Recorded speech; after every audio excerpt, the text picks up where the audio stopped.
Hello, my name is Jeremy Friedbaum, candidate for the U.S. Senate, and welcome to my back porch.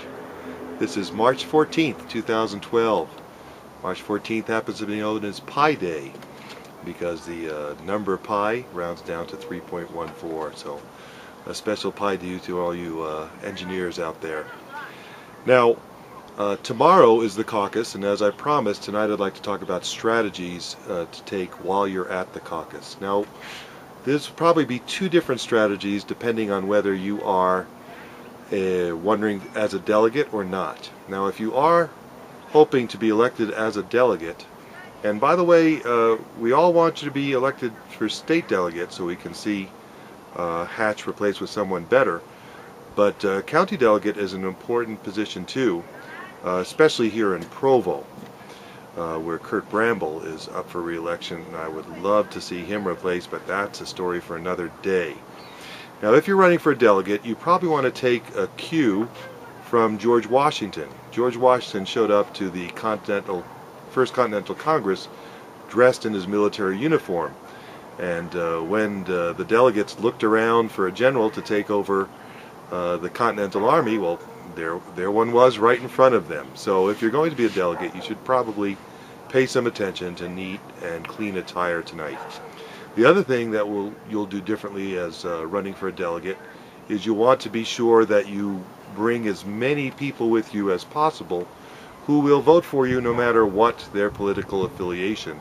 It's just the numbers you need.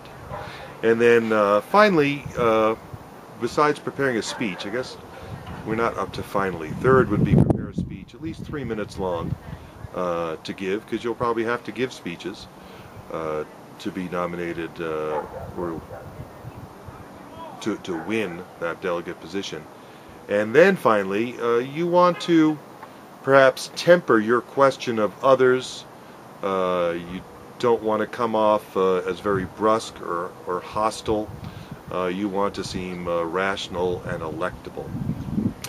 So those of you who are going to the caucuses but don't personally want to run as delegates, it's different for you. You can dress more casually. You don't need to bring your friends with you unless they're like-minded politically. So you want to make sure anybody you bring with you is going to help sway the vote in a general sense, because they are already educated to the founding principles and will pick a delegate that will stand up for them. The other thing you can do is you can question very aggressively those running for office. We will have a lot of Trojan delegates. Darn party has made it so easy for Democrats to come in and try and sway our caucuses this time. It's absolutely terrible. But at least you can find out who they are.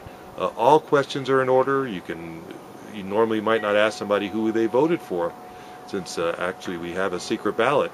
But when somebody's running as a delegate, that is not an inappropriate question.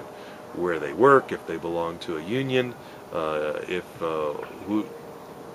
they ever been a member of another party, just things that might be considered personal. We need to know. See how they stand on the ballots. I know the log cabin Republicans, who are a bunch of gay Republicans, they said they had 240 people elected delegates. Now, they were supposed to say if they disagreed with any part of the party platform in Utah says we're absolutely against gay marriage, and none of them admitted to it. So hopefully you'll want to know who these people are, or know if people in the room know who these people are. That is really about it. Good luck. Stick to your guns. If those people that say, oh, well, you have this person that's against Hatch, and you've got 4 delegates against Hatch, we should have at least 1 because that represents the percentage of the group. No, this is all about majorities in the caucuses, and you have every right to make sure that every delegate lives up to your expectations of them. So thank you again for listening to tonight, and we'll see you tomorrow. Good luck in the caucuses.